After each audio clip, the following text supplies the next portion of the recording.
In one of the last episodes, we discussed whether fear of falling was innate. And although a complex issue, we concluded that this is not really the case. But why is this important? Well, it is because usually this argument of the innate fear of falling leads to the argument of the rationality of the fall. Is it rational to be afraid of falling? And is it so if you're controlling the possible risks?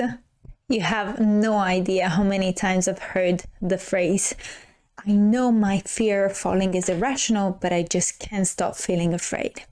And while there are professionals that are trying to deal with this issue using the argument of rationality, so what we have to ask ourselves is our fear rational and justified?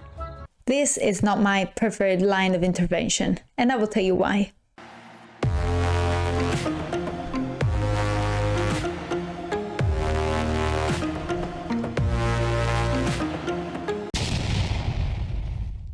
The topic of rationality is actually very dear to me. As you might know, I am a researcher in decision making, and the irrationality topic is something I deal with every day. But a bit of a warning here. I will go in this video into the deep and dirty details about the mathematical models of decision making and risk perception. But if this is not your cup of tea, rest assured, you can just skip it and go to the conclusions and the more discursive part of the video, just following the timestamps in the description down below. Now I'll try to keep it simple. If you're ready, let's go. In economics, a rational decision is the one that is maximizing the expected utility of a choice. What does it mean? Every choice is linked to different events with different outcomes, for example, losing or winning something, and the respective probabilities. Let's make an example. I have to choose between eating and buying a banana or a biscuit. The banana is costing $1 and the biscuit is 50 cents. If I pay for them, I will have them with probability 1, which is 100%. So what we do here is to calculate the expected value.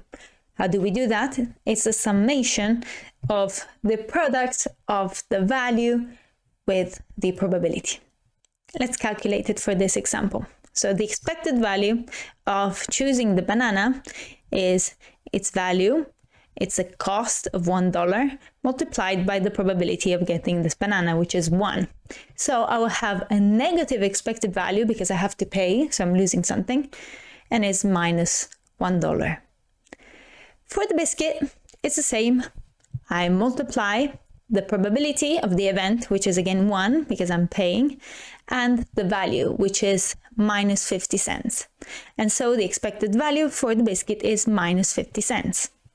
So here you notice that the expected value for the biscuit is higher because again, we're talking about negative values, right? So should I choose the biscuit? Well, remember that before, when I gave the definition of the rational choice, I talked about the expected utility, not the expected value. What is utility? The utility is the subjective value of something, of a choice.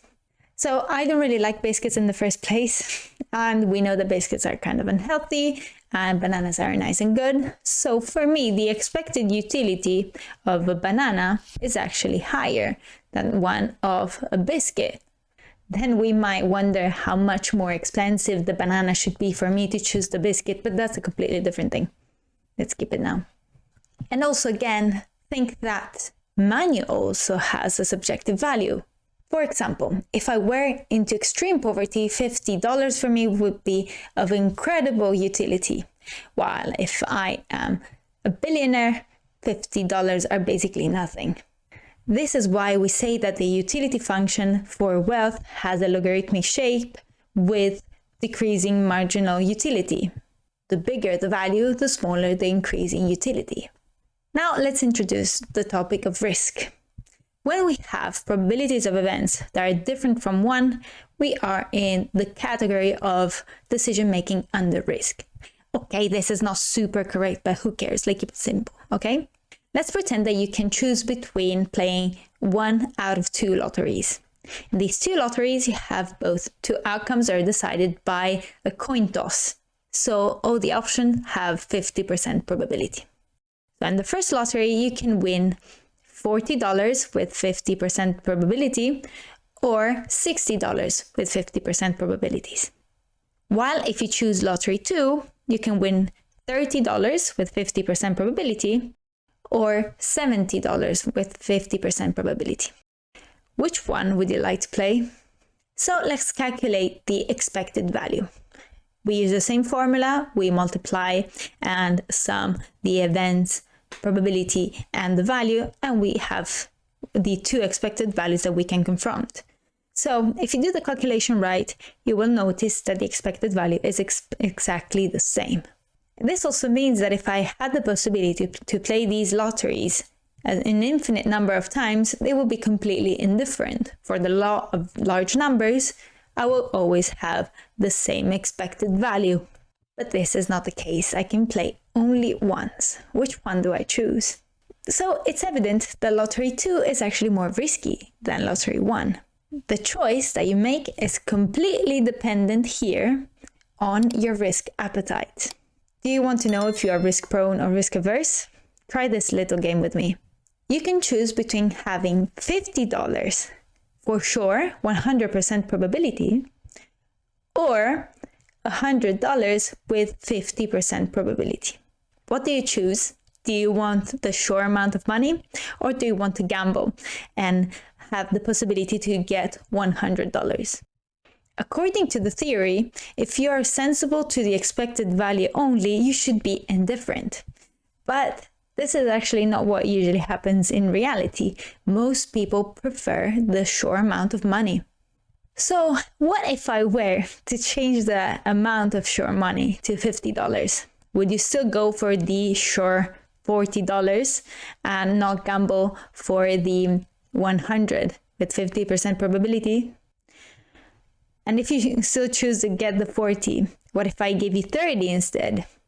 And what about 20? You can see where this is going.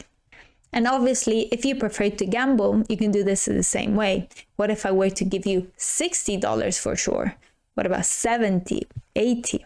And we can keep on going on. The moment in which you switch your decision is called the certainty equivalent. Based on this little mental experiment, we can actually design and trace a utility function and understand whether we are risk prone, risk neutral, or risk averse.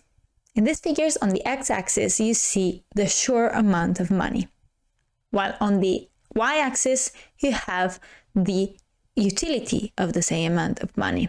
If we are risk neutral, the amount of money and the utility will be exactly the same, so our function will be a straight line. If you are risk averse, the expected utility, which is the average utility, will be different from the expected value. In this case, the expected utility is smaller than the average value, which means that you might prefer to get $10 for sure than risking not to have anything at all. The opposite happens with risk-loving people. The certainty equivalent is bigger, is higher than the average value of the choice, which means that you will need to get 90 sure dollars to give up the possibility of getting 100. So why did I make this very long and mathematical explanation of risk-taking and decision-making? Well, as I said, utility is the subjective evaluation that we make of a value, of an outcome of a choice. And this means that it's psychological. It depends on us. It depends on our circumstances. But just because it's psychological, it doesn't mean that it's irrational. The fact that the wealthier you are, the less is the utility of the same amount of money is completely irrational. And the same happens with risk appetite. Being risk-prone or risk-averse is absolutely rational. It depends on us, and it's still not different from what the economic theory is saying. And the same applies with risk attitudes. Being risk-averse as much as being risk-prone is completely rational. If you are a gambler And the pleasure from gambling, independently from whether you're winning or losing, is much more valuable than any amount of money that you're willing to lose, then that is completely irrational. I know it seems weird, but according to the psychological theories and also economic theories, this is rational. You are maximizing your utility. If for you the possibility of losing your money is extremely salient, it's not irrational to be risk averse. And you can actually see how this applies to free solo as well, right? So you might ask, what is the irrational choice then? Well, psychology tells us that there are three main factors that are contributing to irrational choices. The first one is the abnormal perception of probabilities. The second one is the change of risk attitudes depending on whether you're winning or losing. And the third one is the change of the marginal utility depending on winning and losing. There is a phenomenon called probability weighting, which tells us that we tend to overestimate very small probabilities and underestimating medium to large probabilities. Then we usually are more risk prone with gains and risk averse when it comes to losses. And finally, we are more sensible to losses rather than gains. So for us, losing $10 is more painful than the pleasure that we gain from getting $10. Okay, so I promise that was the last mathematical graph. What does all mean? Well, it means that trying to understand whether your process is rational or irrational is extremely complex. It means knowing about your risk preferences, how you weight probabilities, how this changes in different contexts, and I didn't even talk about the effect of time. So bear with me, we understand two main key points from this. The first one is that the rational choice is decided before we see the outcomes and not after. Let's make an example. We know that smoking is causing cancer.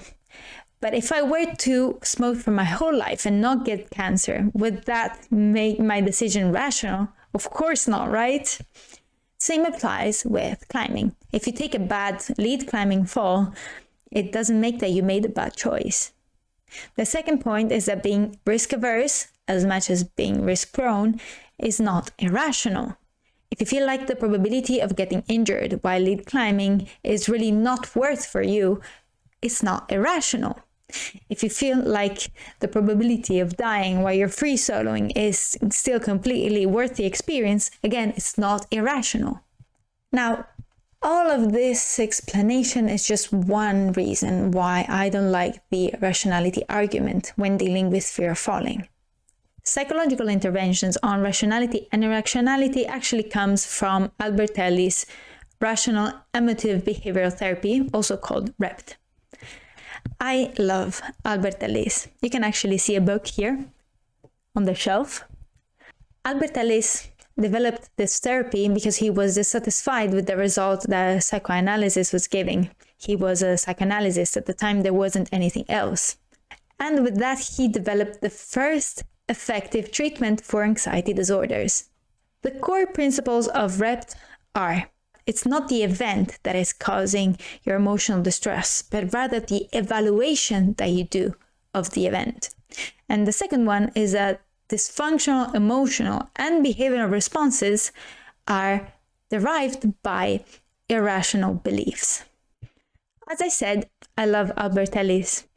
The theory is very simple, it's kind of intuitive, everyone can understand it and can learn it, but the problem with this therapy is that it's easy to misinterpret. Come si dice? Misinterpret it. When Albert Ellis is talking about irrational beliefs, he's not actually talking about a content of a belief, but rather a form of the belief. In fact, for REBT, there are 4 different types of core irrational beliefs. We have demands, the tendency to demand success for treatment and respect. For example, I must be treated fairly. It's very dogmatic, is rigid, and is basically made with shoulds, must, and oughts. Awfulizing, the tendency to consider adverse events as awful or terrible. It's terrible when I am disrespected. Low for session tolerance, the belief that one cannot stand or tolerate adversity, I absolutely cannot stand being treated unfairly. And deprecation, the belief that one event reflects the person as a whole. For example, when I fail, it shows that I'm a complete failure.